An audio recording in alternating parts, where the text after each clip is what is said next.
प्रस्तुत है कैदी और कोकिला। नवम वर्ग के हिंदी पाठ में कैदी और कोकिला कविता संकलित है। माखनलाल चतुर्वेदी जो देश प्रेम और राष्ट्र भक्ति से संबंधित कविताओं के लिए जाने जाते हैं, उनकी यह बहुत प्रसिद्ध रचना है।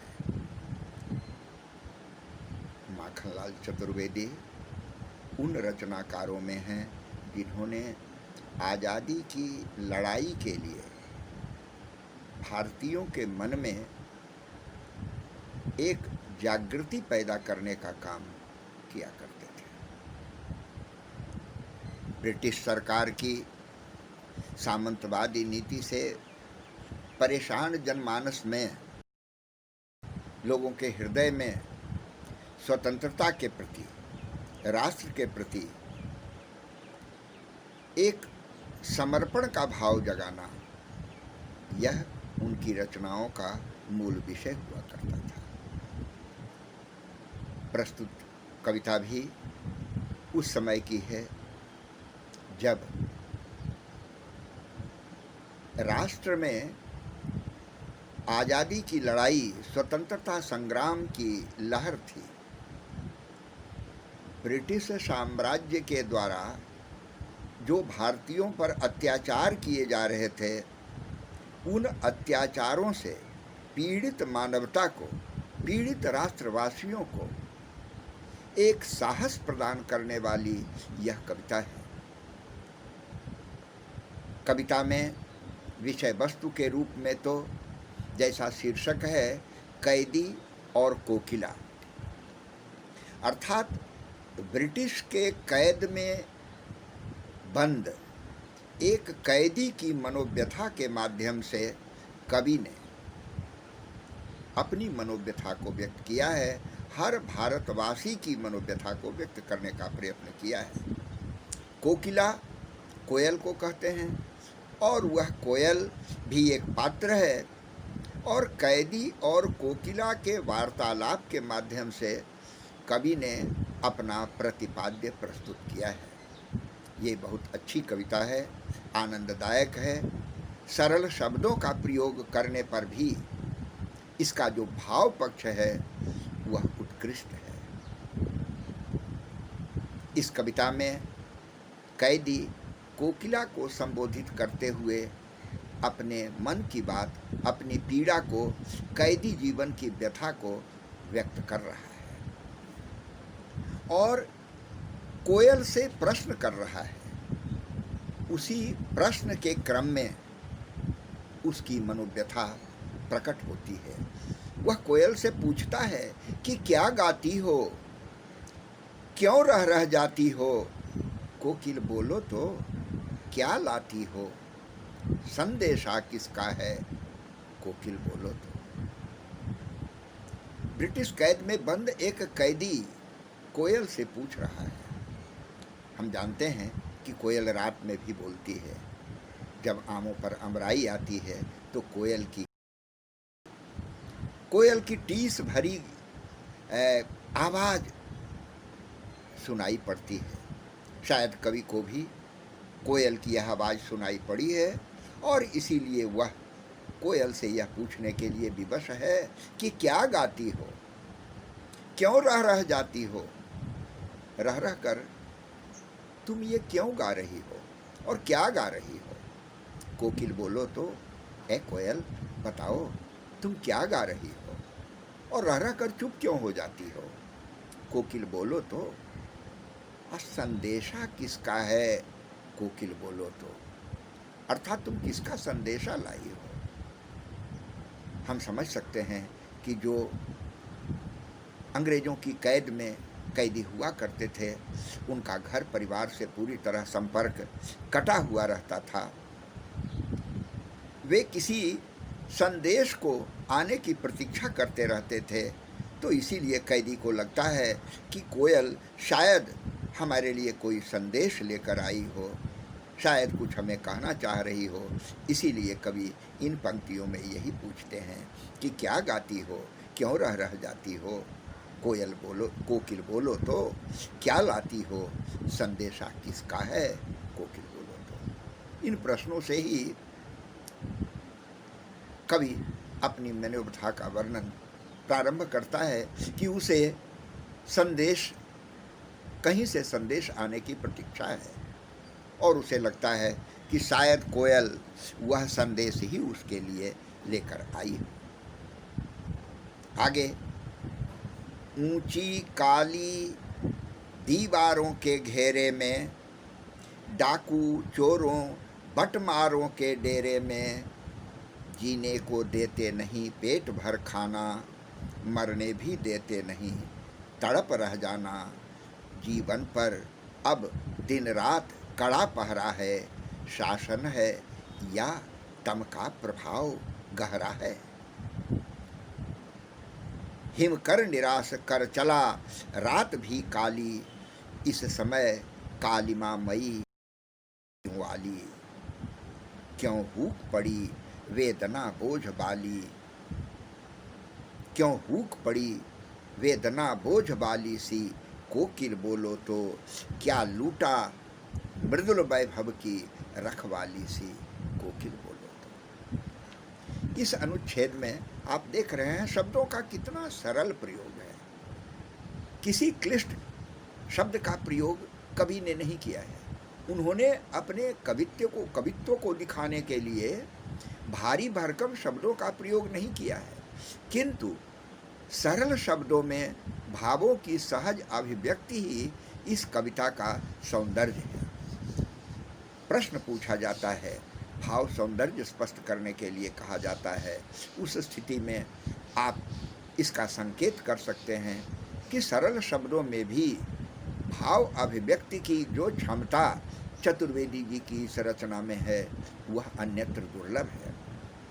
ऊंची काली दीवारों के घेरे में, जेल की दीवारें ऊंची होती हैं, काली होती हैं, और वहाँ डाकू चोरों बटमारों, बटमार कहा जाता है, बट मीन्स रास्ता, और बटमार मीन्स रास्ता में छीन झपट करने वाले, जो रास्ते में यात्रियों को लूटते हैं, वे लुटेरे।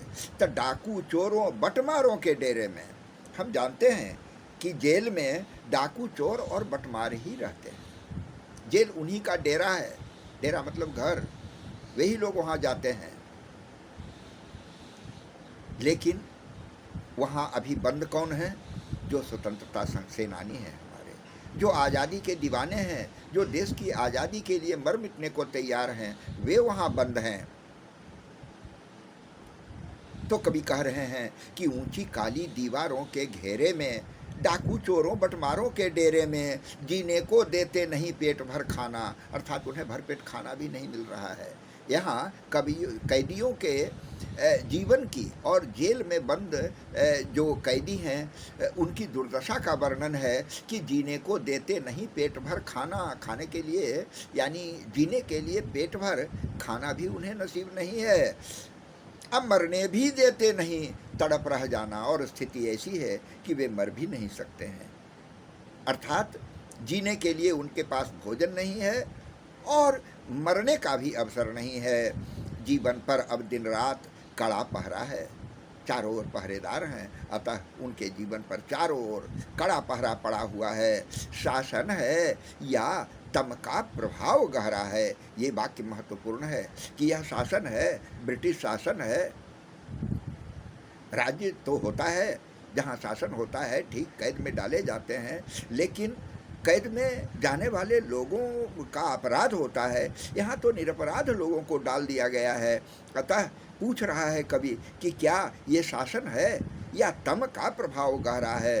तम का अर्थ होता है अंधकार, या अंधकार का यह गहरा प्रभाव है, इसे हम शासन कहें या अंधकार का गहरा प्रभाव कहें।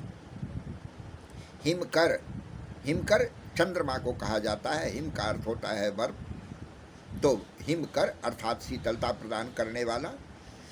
हिमकर निराश कर चला रात भी काली, अर्थात चंद्रमा भी अब डूब चुका है, वह निराश कर चला गया है। अर्थात उसके प्रकाश से, उसकी शीतलता से भी हमें शीतलता नहीं मिली है। हिमकर निराश कर चला, रात भी काली, और रात अब काली हो चुकी है।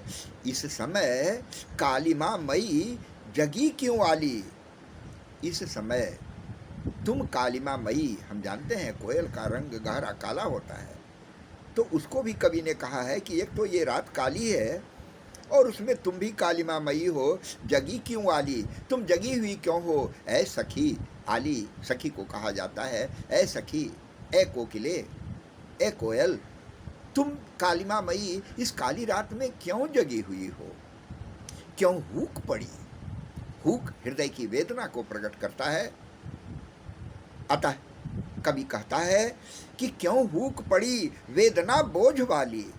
जिसका हृदय पर बोझ हो, वैसे दुख को अभिव्यक्त करते हुए तुम क्यों हुक पड़ी हो। कोकिल बोलो तो जरा मुझे बताओ, क्या लूटा मृदुल वैभव की रखवाली सी। क्या मृदुल वैभव, मृदुल मीन्स कोमल और वैभव मीन्स ऐश्वर्य, यानी तुम्हारे ऐश्वर्य को किसने लूट लिया है। हम जानते हैं कि भारत ऐश्वर्यशाली राष्ट्र था और उसका वह ऐश्वर्य ब्रिटिश सरकार ने, अंग्रेजों ने लूट लिया था। तो वही कवि की कल्पना है कि क्या तुम्हारा जो ऐश्वर्य लूट गया है, हमारे देश का जो वैभव लूट गया है, उसकी रखवाली कर रही हो तुम, इसीलिए कूक रही हो। अर्थात अपने उस गौरव की रक्षा करने के लिए, रखवाली करने के लिए तुम कहीं पहरेदारी तो नहीं कर रही हो, और इसीलिए तो नहीं, उस वैभव के लूटने का जो दुख है तुम्हारे अंदर, वही हुक बनकर आ रही है बाहर, वही वेदना तुम प्रकट कर रही हो अपनी आवाज़ के माध्यम से। क्या हुई बाबली, बाबली मीन्स पागल, बाबली का अर्थ होता है पागल। क्या हुई बाबली, तुम बाबली हो गई हो, पागल हो गई हो, अर्धरात्रि को चीखी, जो तुम आधी रात को चीख रही हो। कोकिल बोलो तो जरा तुम बताओ, तुम पागल हो गई हो जो आधी रात को चीख रही हो। किस दावानल की ज्वालाएं हैं दिखी। कोकिल बोलो तो दावानल का अर्थ होता है जंगल की आग, दावा जोड़ अनल, दावानल, अर्थात कहीं जंगल में तुमको आग लगी हुई तो नहीं दिखाई पड़ रही है। जब जंगल में आग लगता है, दावानल प्रज्वलित होता है, तो ऐसा होता है कि सारे पशु पक्षी व्याकुल होकर उड़ने लगते हैं। कहीं ऐसा तो नहीं कि तुमको कहीं दावानल की ज्वाला दिख गई हो, कहीं आग तो नहीं लगी हुई है। कवि का इशारा इधर स्वतंत्रता की आग से है कि कहीं आज़ादी की आग लगी हुई तो तुमको दिखाई नहीं पड़ रही है। कोकिल बोलो तो क्या देख ना सकती जंजीरों का गहना। क्या तुम हमारे शरीर पर जो पड़ा हुआ है वो जंजीरों का गहना है, सीकड़ में बंद हैं कैदी, उनको वे गहना कह रहे हैं, आभूषण कह रहे हैं। कैदियों का ये आभूषण है। हथकड़ियाँ क्यों, यह ब्रिटिश राज का गहना, ब्रिटिश राज्य ने हमें ये आभूषण पहनाया है, ये जंजीर बेड़ियाँ नहीं है हमारी। कोल्हू का चर्रक चूं, जीवन की तान, कैदियों से कठिन काम लिया जाता था। कोल्हू में बैलों की तरह जोता जाता था जिससे तेल पेरा जाता है। आप लोग इस कोल्हू को नहीं देखे हैं, किंतु पहले कोल्हू से तेल पेरा जाता था और उसमें बैल जोते जाते थे। तो ब्रिटिश शासन में जो जेल में बंद कैदी होते थे उनको कोल्हू में जोत दिया जाता था बैल की तरह, और उससे जो चर्रक चूं की आवाज़ होती थी तेल पेरते समय, उसी के विषय में कवि का इशारा है कि कोल्हू का चर्रक चूं, जीवन की तान, यह हमारे जीवन का संगीत है।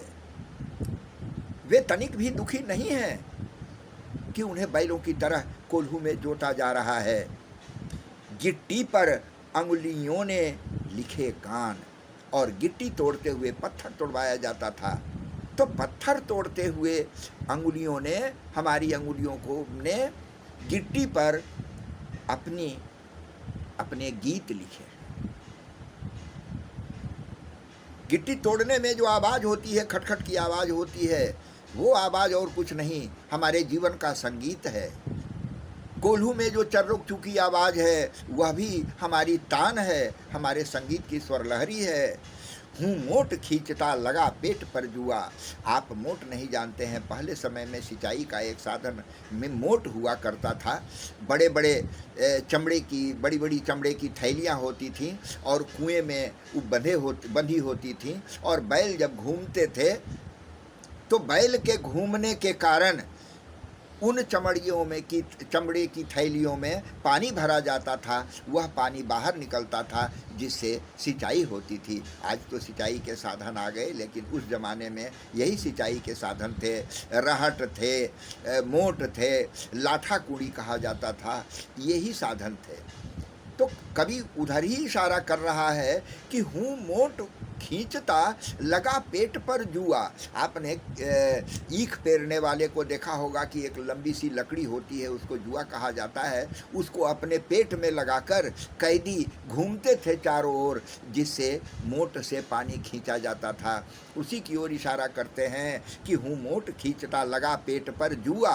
वह जुआ लगाकर, वह लकड़ी का लट्ठा लगाकर मैं मोट खींच रहा हूँ, लेकिन इसके माध्यम से हो क्या रहा है? हूँ खाली करता हूँ ब्रिटिश अकड़ का कुआं।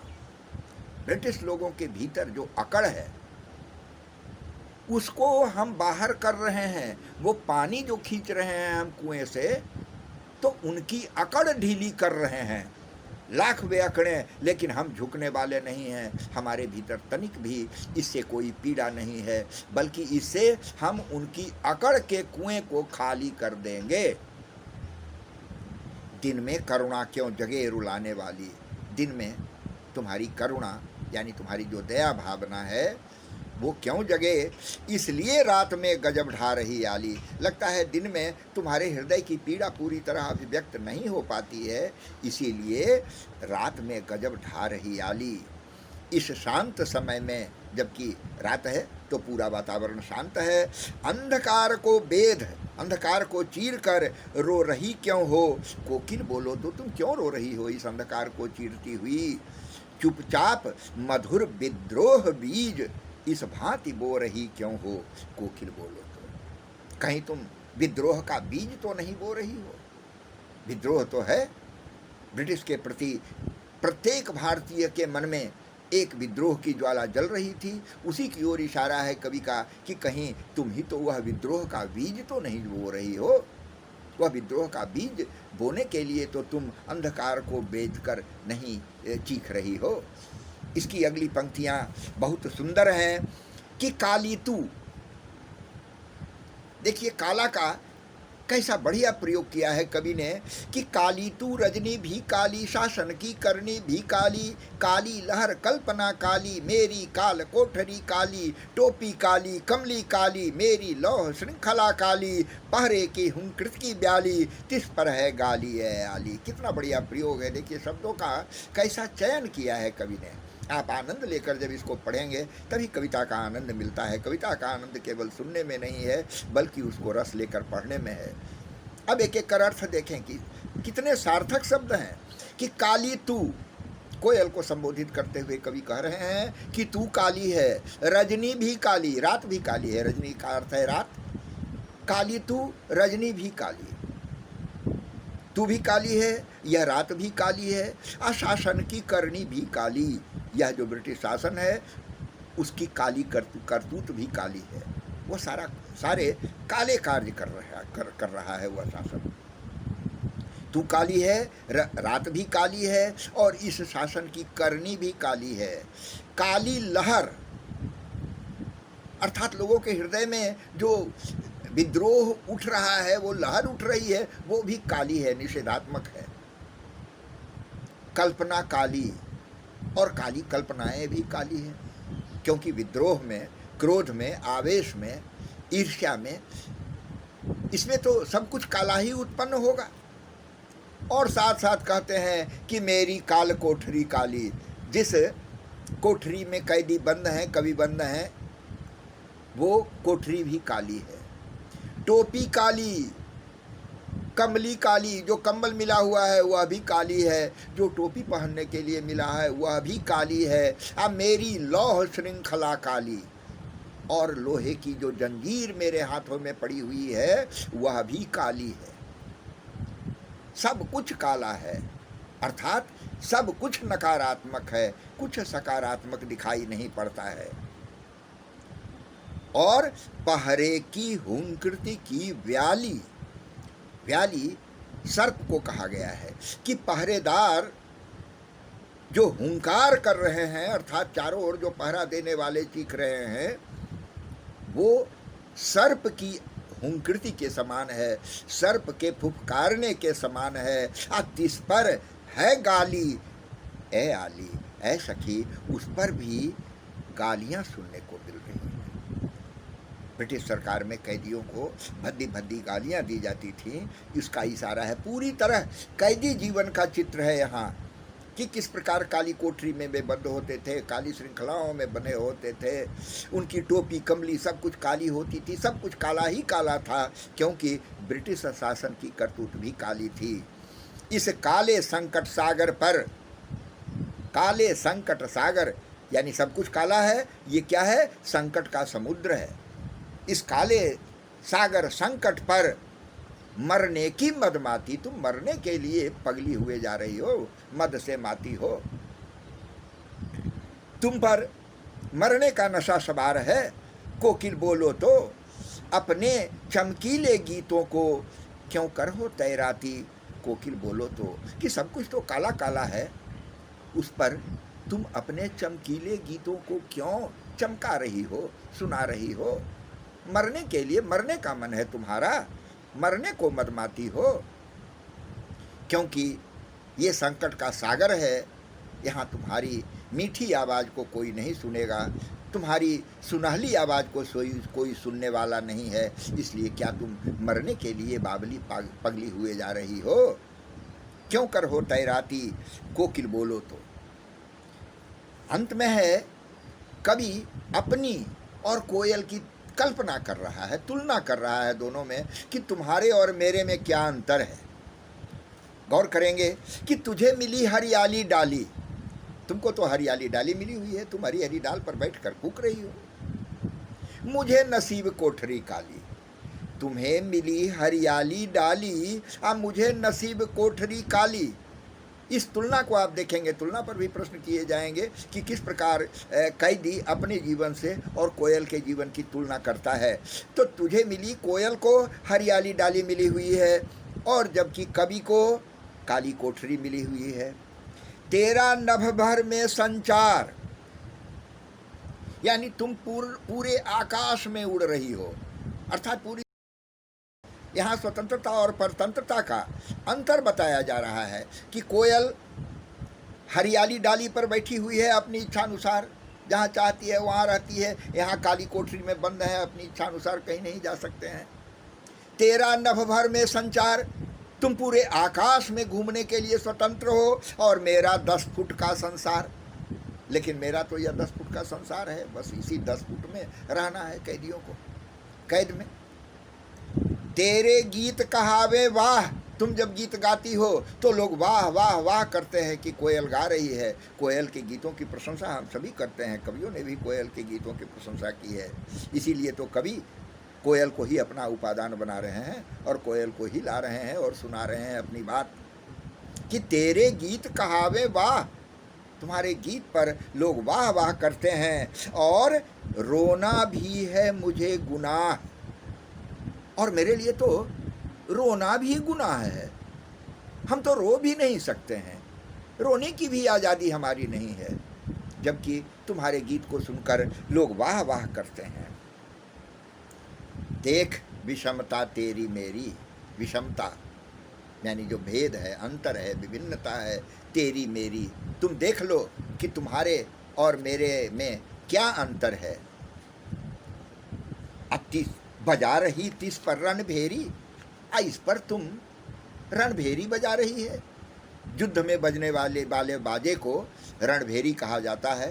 पहले जब युद्ध प्रारंभ होता था तो देखते होंगे आप सीरियल वगैरह में कि बजाया जाता था बाजा, तुरही बजाया जाता था, भेरी बजाया जाता था और उससे उद्घोष किया जाता था, शंख बजाया जाता था। तो रणभेरी का अर्थ है रण प्रारंभ करने के समय जो वाद्य यंत्र बजाए जाते हैं वो रणभेरी कहे जाते हैं।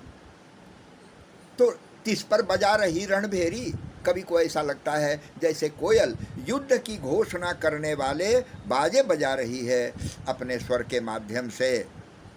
तो अब कवि अंत में कहते हैं कि अपनी कृति से और कहो क्या कर दूं कोकिल बोलो तो। अपनी कृति से, अपनी रचना से, अर्थात मैं जो ये कविता लिख रहा हूँ लोगों में उत्साह भरने के लिए, आज़ादी का जुनून फैलाने के लिए, तो उसमें और कहो क्या कर दूं कोकिल बोलो तो।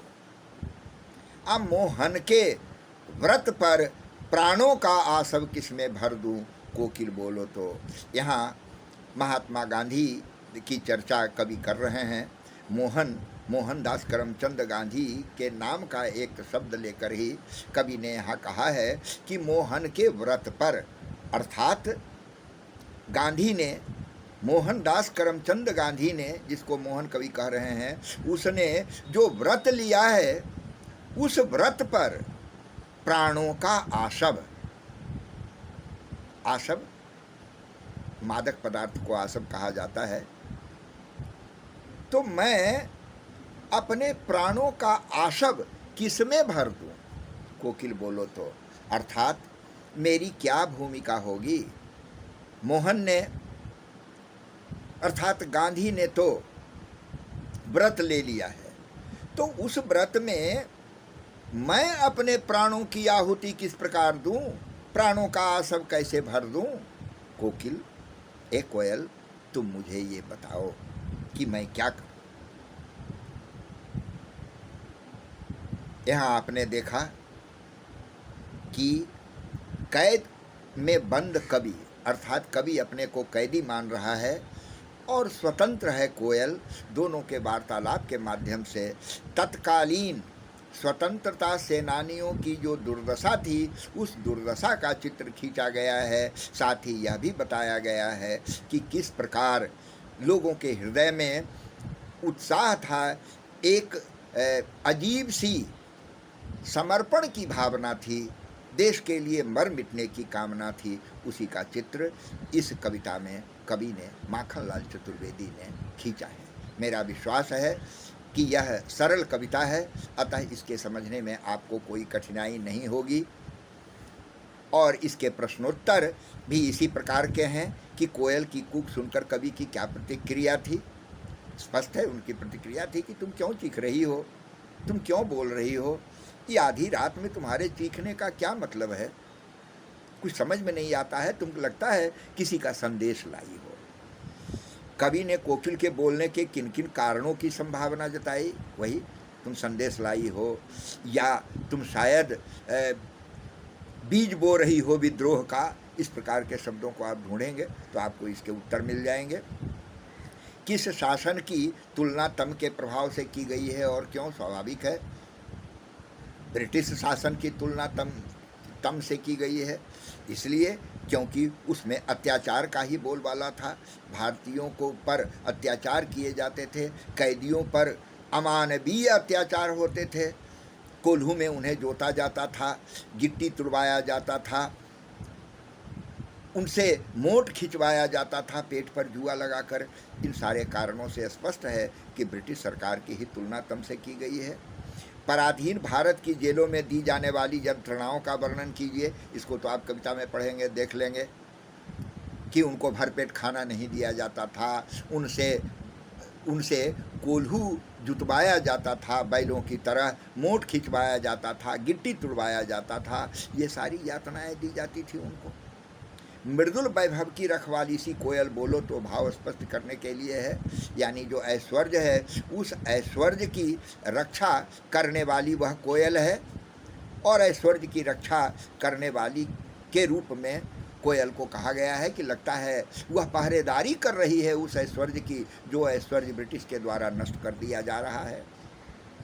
हूँ मूठ खींचता लगा पेट पर जुआ, इस वाक्य के माध्यम से कवि यह बताना चाह रहे हैं कि पेट पर जुआ लगाकर जो मोट खींचा जा रहा है, वह ब्रिटिश अकड़ का कुआं खाली किया जा रहा है, अर्थात अब ब्रिटिश की अकड़ दूर हो जाएगी। अर्धरात्रि में कोयल की चीख से कवि को क्या अंदेशा है कि कहीं दावानल लगा है। आधी रात को चीख रही है, लगता है कहीं इसको दावानल दिखाई पड़ा है, जंगल में आग लगी हुई दिखाई पड़ रहा है। कवि को कोयल से ईर्ष्या क्यों हो रही है? अंतिम पद में है स्पष्ट रूप से वर्णित कि तेरे गीत कहावे वाह रोना भी है मुझे गुनाह, तुझे मिली हरियाली डाली अब मुझे नसीब कोठरी काली। अर्थात वह स्वतंत्र है, ये परतंत्र है, कवि परतंत्र है, कोयल स्वतंत्र है, इसीलिए कवि को ईर्ष्या है। कवि के स्मृति पटल पर कोयल के गीतों की कौन सी मधुर स्मृतियाँ अंकित हैं जिन्हें अब वह नष्ट करने पर तुली हुई है। वह गाती थी, मधुरता थी उसके स्वर में, वह हर समय मीठी तान सुनाया करती थी और ऐसा लगता था जैसे वो चमकीले पंखों पर अपने आवाज़ को तैरा रही हो। ये स्मृतियाँ हैं उसकी। हथकड़ियों को गहना क्यों कहा गया है? क्योंकि जो स्वतंत्रता संग्राम में कूदने वाले थे वे जंजीरों को मानते थे कि ये जंजीरें उनका गहना है, ये सजावट है जिससे उनका वे सज रहे हैं। आपने देखा होगा फांसी चढ़ने वाले भी हंसते हंसते झूलते थे, अर्थात वे दुख नहीं मानते थे इन पीड़ाओं को। काली तू ए आली, इन पंक्तियों में काली शब्द की आवृत्ति से उत्पन्न चमत्कार का विवेचन कीजिए। हमने कहा ना, काली काली शब्द का बहुत बार प्रयोग किया गया है और इस प्रयोग से काव्य में चमत्कार उत्पन्न होता है और सबका प्रसंगवश उल्लेख है। किस दावानल की ज्वालाएं हैं दिखी काव्य सौंदर्य। दावानल एक ओर तो जंगल में लगने वाली आग की ओर इशारा है, तो दूसरी ओर उन ज्वालाओं की बात है जो देश में लगी हुई है। तेरे गीत कहावे वाह रोना भी है मुझे गुनाह, यानी कोयल के गीत को वाह वाह लोग करते हैं, जबकि कवि के लिए रोना भी गुनाह है। और इसलिए दोनों की विषमता देखकर भी यह रणभेरी बजा रही है। मेरा ख्याल है कि आप अब अच्छी तरह समझ चुके होंगे। फिर भी अगर कोई हम लोग इसका समाधान करेंगे और कैदी और कोकिला पाठ को आप लोग पढ़कर याद करने का प्रयत्न करेंगे। धन्यवाद।